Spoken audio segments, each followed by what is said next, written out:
Shalom, a paz do nosso Deus.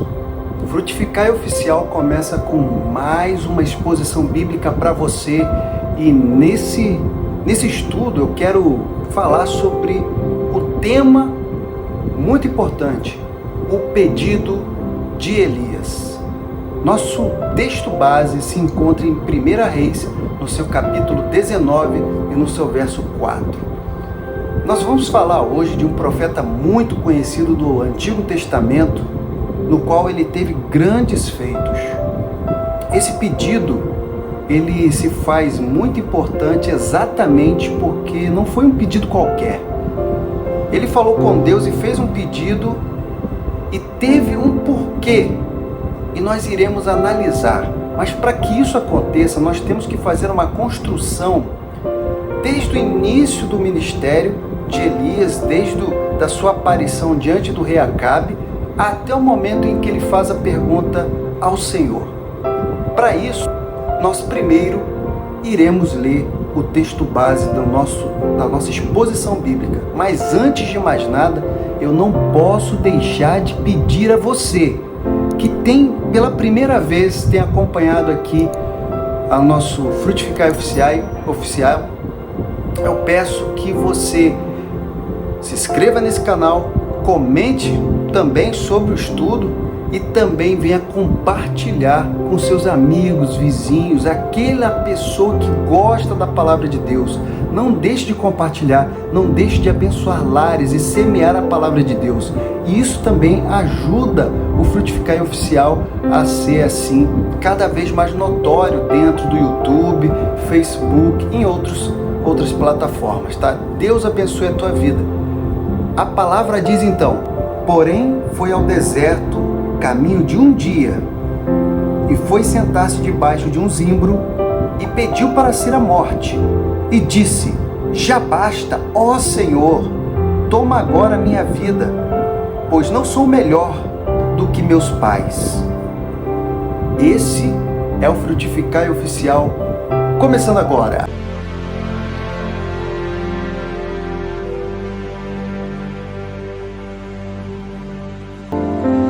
Oh, queridos, família do Senhor, como eu disse logo no início dessa exposição, nós temos que falar aqui sobre o início, a trajetória, temos que construir o momento em que Elias, ele aparece e vai exercendo seu ministério de profeta, que era praticamente falar e voltar o povo para o caminho correto, uma vez que eles estavam desviados adorando a Baal. Queridos, a sua primeira aparição é diante do rei, não é diante de qualquer pessoa, é diante do rei Acabe. E ele vai diante do rei e diz que não haveria nem orvalho e nem chuva naqueles anos, segundo a sua palavra. Queridos, esse é o momento que você vê um homem cheio da presença do Pai, com muita autoridade e certeza do que está fazendo. E logo nós podemos ver que após ele falar com o rei Acabe e dizer essas palavras, o Senhor então o orienta que ele venha se esconder no rio Querite. E o que acontece, queridos, nesse momento em que ele está ali, junto ao rio Querite? O Senhor então envia corvos para que o alimente de dia e de noite. Os corvos levavam pão e alimento para Elias, e ele bebia das águas de Querite. Então ele não tinha problema para poder sobreviver naquele momento, isso sob a orientação do Senhor. Em segundo plano, queridos, e em segundo momento, nós vemos que o Senhor então manda agora que ele vá até Sarepta, onde ele iria ser alimentado agora por uma viúva. Ele obedece à ordem de Deus e vai até Sarepta e encontra essa viúva. Não vou aqui falar todos os detalhes até chegarmos lá, mas quero construir com vocês como o ministério vem se construindo até chegar a esse pedido de Elias. Então, chegando na casa da viúva, ela tinha muito pouco alimento. E ali nós sabemos que ao momento que Elias pede o alimento, ela informa que ela não tem muito, e ele diz que tanto o azeite e a farinha não faltariam até que a chuva viesse à terra. E naquele momento, a primeira porção, o primeiro bolo, seria dado a Elias. E ali, automaticamente, onde ela foi fazendo mais alimento com aquela farinha e com aquele azeite, e foram vindo mais e mais, e houve realmente uma grande multiplicação através do ministério de Elias, através da palavra do profeta, porque ele disse que a farinha da panela nem o azeite faltaria. Queridos, e isso daqui é assim, são partes para nós chegarmos lá.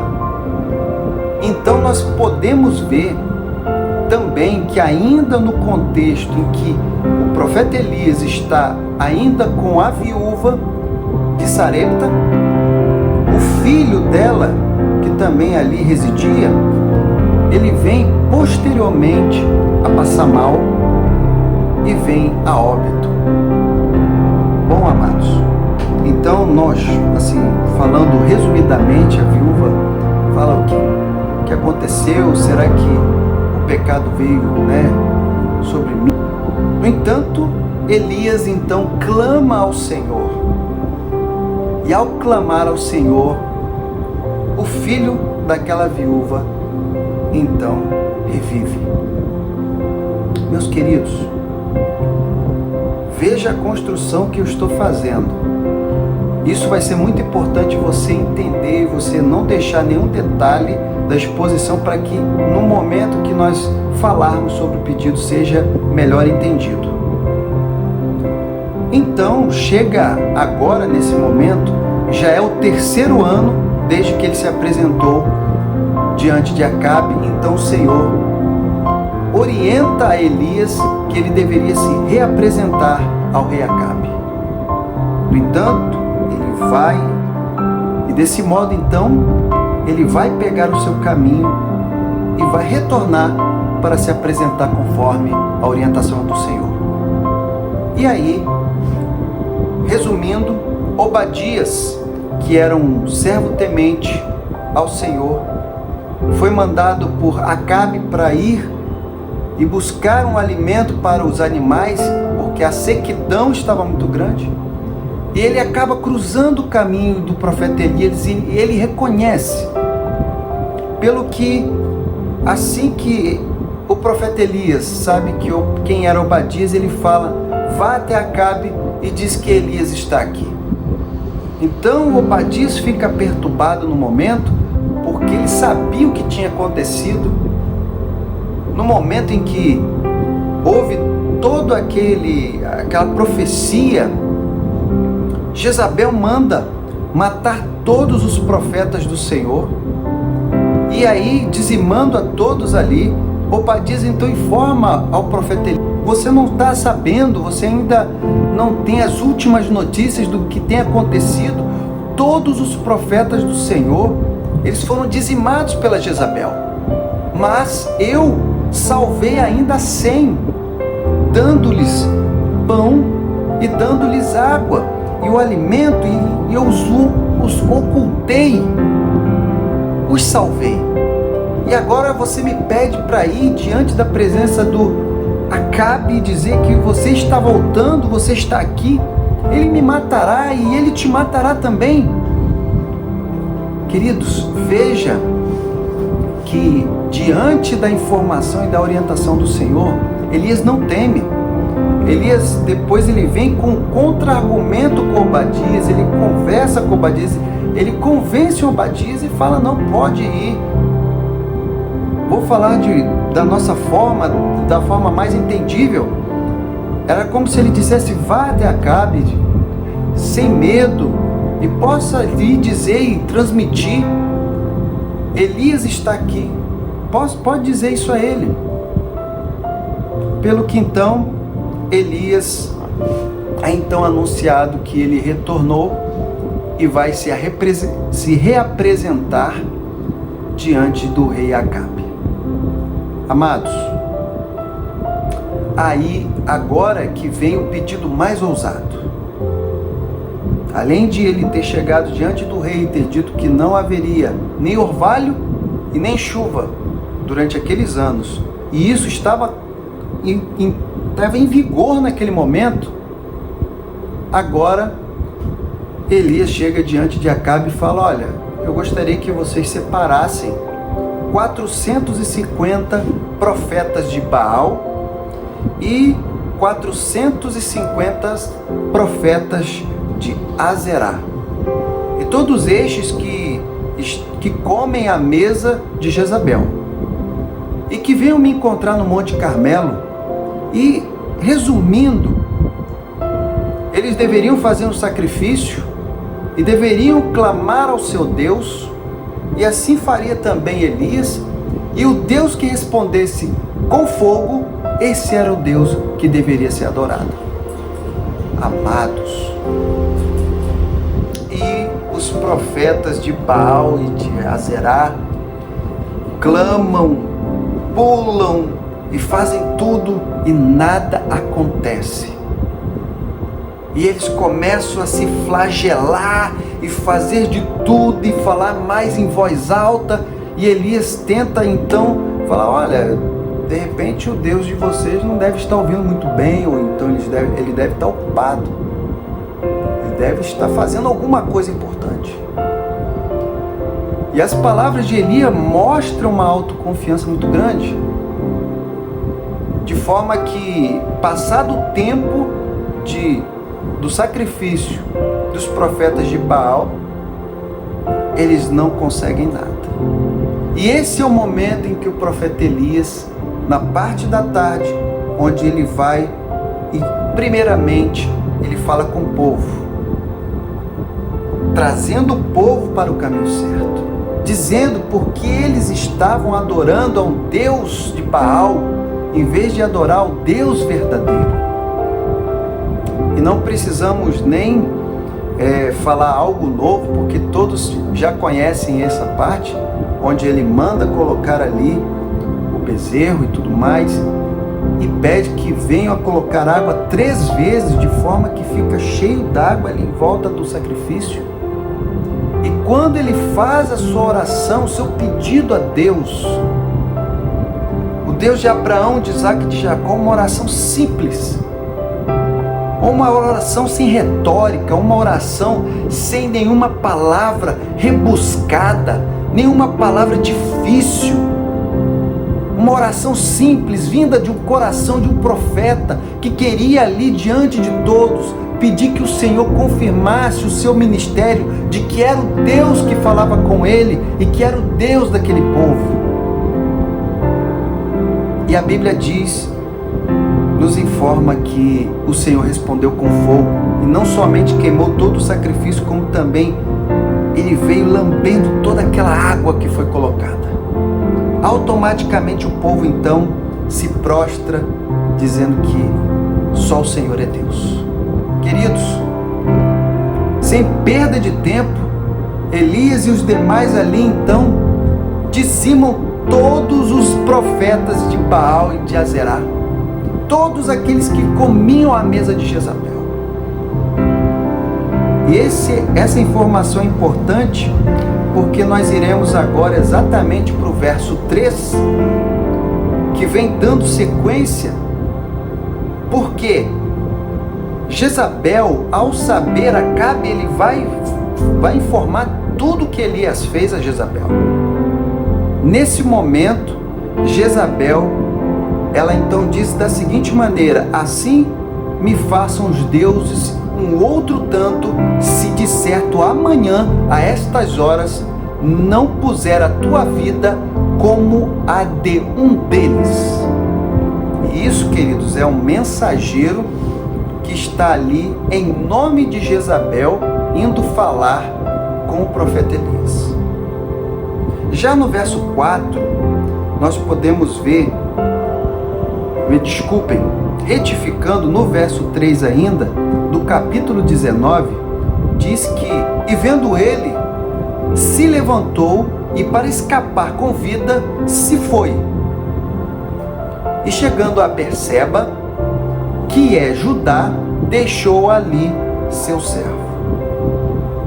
Agora sim, no verso 4, e aí eu queria fazer uma ressalva, porque se vocês pararem para analisar, queridos, e isso eu gostaria que vocês fizessem, os versos que começam a falar de Elias, você vai perceber que em todos os passos que ele dava era orientado por Deus. E ele tinha total confiança naquilo que ele ouvia do Senhor. Só que nesse momento, você vê uma coisa totalmente atípica. Um mensageiro a mando de Jezabel vai até o profeta, ele dá essa ameaça de morte, e automaticamente você não lê a palavra de que o profeta Elias se prostrou e falou com o Senhor. Você vê que, vendo ele, se levantou e foi para escapar com vida. Ele se foi. No mesmo momento, ele toma a atitude de ir e sair para escapar com vida. E ele sai de Israel e vai para Judá, um lugar que era totalmente assim, poderia ser até perigoso, queridos. Mas ele tomou essa atitude. Essa é a primeira observação que eu queria que vocês entendessem. Não há registros nesse momento de que ele consulta o Senhor. Você vê que automaticamente a reação ao ouvir o mensageiro de Jezabel é correr, é tentar escapar com vida, é sair de imediato. De forma que no capítulo 4 ele ainda vai dar um detalhe melhor. Vai dizer que ele vai agora para o deserto, andando no caminho de um dia. Então ele se senta debaixo de uma árvore e fala com Deus. E quando ele fala com o Senhor, o pedido de Elias é o pedido que ele pede que o Senhor o leve, porque ele não é melhor do que seus pais. Queridos, esse pedido eu gostaria que todos pudessem entender. Eu tenho certeza que todos, não somente eu, como você, como testemunho de outras pessoas, devem coincidir com o que eu vou dizer agora. E é muito importante você entender que existem muitos momentos que nós andamos como Elias, andamos na direção de Deus, fazemos tudo que o Senhor está nos direcionando, e às vezes por um detalhe, seja por uma mensagem, ou seja por uma circunstância, ou seja por até uma enfermidade, o que for, querido, isso nos abala de uma tal maneira que é esse o momento que nós tomamos uma atitude sem consultar o nosso Deus, sem falar com o nosso Pai. E nós podemos até mesmo corroborar essa palavra através de Tiago, no seu capítulo 5, os versos 17 e 18, que diz o seguinte: Elias era um homem sujeito às mesmas paixões que nós, e orando pediu que não chovesse, e por 3 anos e 6 meses não choveu sobre a terra. E orou outra vez, e o céu deu chuva, e a terra produziu o seu fruto. Mas veja bem, o detalhe que Tiago deixa é algo que eu quero deixar para você. E Elias era um homem sujeito às mesmas paixões que eu e que nós. Queridos, ele estava sujeito aos mesmos sentimentos, ao mesmo desespero, ao mesmo momento de, às vezes, se precipitar por algo. Ele estava sujeito, ele não estava imune. E esse é o momento onde mostra exatamente isso. E ainda vou muito além, porque ainda em 1 Reis tem a resposta do porquê ele fez esse pedido a Deus. Mas eu quero aqui ainda poder fazer uma outra construção com os amados e falar: quem de repente não poderia estar como Elias nesse momento? Se nós formos olhar, os discípulos andaram com Jesus 3 anos diante do ministério dele, viu milagres, viu coisas maravilhosas, que hoje ficaríamos maravilhados. Mas no momento em que o mestre diz que o filho deveria morrer para ressuscitar no 3º dia, quando de fato aconteceu a morte de Cristo, nós podemos ver que a primeira reação dos discípulos não foi a daquela de autoconfiança, não foi aquela de estar somente parado e esperando em oração e intercessão, mas foi de eles estarem acuados, com medos. Eles estavam ali imaginando que eles poderiam ser os próximos a serem presos e serem mortos. Tanto que já tem um estudo que vocês podem ver aí, que eu falo sobre o caminho de Emaús, 2 servos que estavam em um diálogo. Mas, queridos, vejam e analisem a palavra de Deus, se essa não era a verdade. Os discípulos estavam temerosos por suas vidas. E outros até já estavam pensando em retornar às suas atividades que eram antes de serem discípulos do Senhor. Então, neste momento, você vê um Elias, um profeta, agora pedindo: Senhor, me leve, porque eu não sou melhor do que meus pais. Diante da mensagem de Jezabel, queridos, diante da mensagem de Jezabel, diante de ele andar um caminho de um dia, depois de ele ter saído de Israel e ido para Judá. Mas vamos ler agora 1 Reis, no seu capítulo 19, nos seus versículos 13, parte B e 14, que diz o seguinte: e eis que veio a ele uma voz que dizia: que fazes aqui, Elias? E ele disse: eu tenho sido um zeloso para o Senhor dos Exércitos, porque os filhos de Israel deixaram a sua aliança, derrubaram os teus altares e mataram os teus profetas à espada, e só eu fiquei, e buscam a minha vida para a tirarem. Está aí, querido, está aí a declaração do temor de Elias. Ele estava convicto de que ele era zeloso, ele sabia do zelo dele com as coisas do Senhor, assim como ele também sabia que o povo estava totalmente desviado. Ele tinha derrubado os altares, também tinha quebrado a aliança. Ele sabia que os profetas do Senhor tinham sido mortos. E ele ali finaliza dizendo assim: só eu fiquei. E aí buscam a minha vida para a tirarem, mediante a mensagem de Jezabel. Ele tinha a convicção de que poderia ter, ainda que remota, a possibilidade disso acontecer. Não vou entrar no detalhe da resposta de Deus, porque com certeza Elias continua, depois que o Senhor o orienta novamente, ele permanece no seu ministério triunfante. Mas o que eu queria deixar aqui registrado é exatamente como nós conseguimos nos perder, queridos. Como nos perdemos, como saímos exatamente do plumo, saímos do caminho quando não estamos na direção de Deus. E por uma circunstância, por um detalhe, por um evento que aconteça, ou às vezes uma enfermidade, ou seja, algo que vem até nós, nos confrontando e nos tira o equilíbrio espiritual, o equilíbrio emocional, e às vezes nos fazem tomarmos as medidas precipitadas. Então, queridos, o pedido de Elias, um pedido de que era saída. Senhor, olha, não vou morrer pela Jezabel não. Tira a minha vida. Não não sou melhor do que meus pais. E depois vem a declaração de que ele era zeloso e tudo mais, e que estavam buscando tirar sua vida.